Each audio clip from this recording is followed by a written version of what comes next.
I didn't have not one interest or offer leaving high school, so I was gonna go to JUCO school, Monroe, in New Rochelle, New York. Just everyone didn't even recognize me.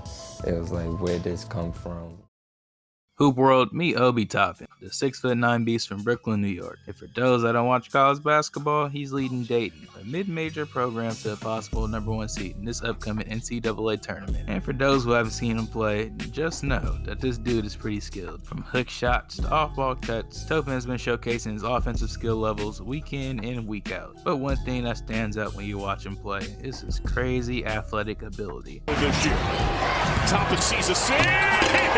Coming in at 6'9" and 220 pounds, Toppin's overall game revolves around his athleticism. Being pretty quick for his size, he uses his quickness to get by bigger defenders. And when it comes to his inside game, he's one of the best in college basketball, finishing above the rim. But the hype and intrigue around Toppin this year hasn't always been like this. Even going back to his high school days, he just wasn't a household name in the AAU circuit or anything. Although he grew up in Brooklyn, New York, he ended up moving to Melbourne, Florida his freshman year to play for Heritage High School in Palm Bay. But his time there didn't last. Toppin ended up moving to Melbourne Central Catholic High School in Beaver County, Florida. But that move didn't pan out as well, as he still didn't get the opportunity to play varsity. And then from there, he ended up moving to Ossining High School in New York. But even his junior year, he still didn't get the chance to play varsity basketball. And it wasn't until his senior year where he got the chance to play for varsity. And in his only year there, he stood out, averaging 20 points, 8 rebounds, 3 assists, and 3 steals. And as the lead man, he was able to help his school win their first conference title in 10 years. And with the season that he had, you would think that some D1 teams would come knocking on his door, right? Well, guess what? They didn't. After he finished his high school career, he ended up with a total of 0.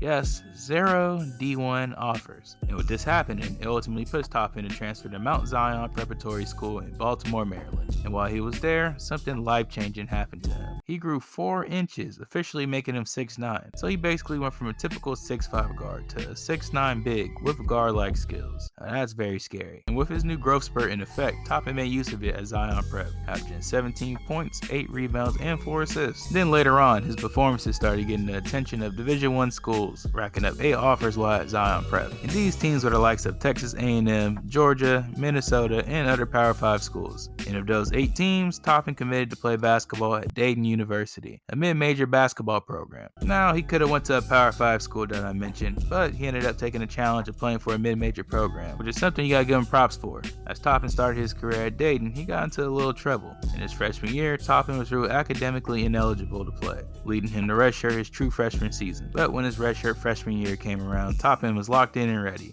putting the A-10 on notice. In his first years for Dayton, Toppin led the Flyers in scoring with 14 points while averaging 5 rebounds a game. Week in and week out, he continued to show his offensive arsenal, winning the Athletic Conference Rookie of the Week 7 times. And at the end of the season, Toppin received more honors, being named the A-10 Rookie of the Year and First Team All-A-10. And the only freshman to do that, Lamar Odom. Yeah, pretty big stuff. And with how successful his rookie campaign was, he ultimately decided that he should declare for the 2019 NBA draft. But after multiple workouts, most scouts didn't really think of him as a first-round caliber player, often slotting him in the second round. And with the second round being his likely spot, Toppin opted to withdraw from the NBA draft and return to Dayton to raise his draft stock. And before his sophomore season tipped off, he was nominated into the preseason A-10 first team and the preseason Naismith Award watch list for the best player in college basketball. So you can tell that there's anticipated hype for Toppin's second year with the Flyers. And so far this year, he's been exceeding those expectations by a mile. This year, he's averaging 20 points, 7 rebounds on 63% shooting and 39% from 3. And right now, he's touted as one of the favorites to win the Naismith Award. In their season opener, Toppin led them to a close win, scoring a career-high 29 points and 12 rebounds against Indiana State. But at the end of the day, it's Indiana State, so nobody cares, right? Later on, he was named National Player of the Week by NBC Sports for a string of amazing performances at the Maui Invitational. In the Invitational, he averaged an impressive 22 points, 7 rebounds, 2 assists, and 1.3 blocks, with the Flyers ultimately finishing as runner-ups to the Kansas Jayhawks. Oh yeah, and that game provided this moment. Big guys, look how far out Abaji managed to push Toppin,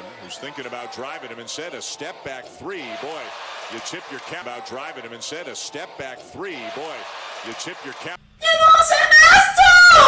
And from the Maui Invitational on, he carried that momentum for the rest of the season, from career high scoring nights to his electric dunks. Before the season started, Obi was really thought of as a mid to late first round pick, but as of right now, a majority of mock drafts have him down as a certain top 10 pick. And when it comes to the NBA, I think that he's perfect for this league, especially with the way the NBA is going small. And with Toppin's amazing skill set at 6'9", there's no reason why his versatility and athleticism couldn't translate to the big leagues. And in my short years of basketball fandom, I haven't seen a player like Obi Toppin before. Not sure, there might be some naysayers that think it's all a fluke, mostly because he played for a mid-major. But for all those naysayers, I'll tell them to look at the likes of Damian Lillard, CJ McCollum, and recently, Ja Morant. Now look, I know that this draft class is top heavy, so I won't shame teams for passing on Toppin for the likes of LaMelo Ball or Anthony Edwards, but I will say, whatever NBA fan ends up with Obi Toppin, just know that you got a good one in him. It's your boy 22 Khalil, and as they say in Japan, Ja Matane. Peace.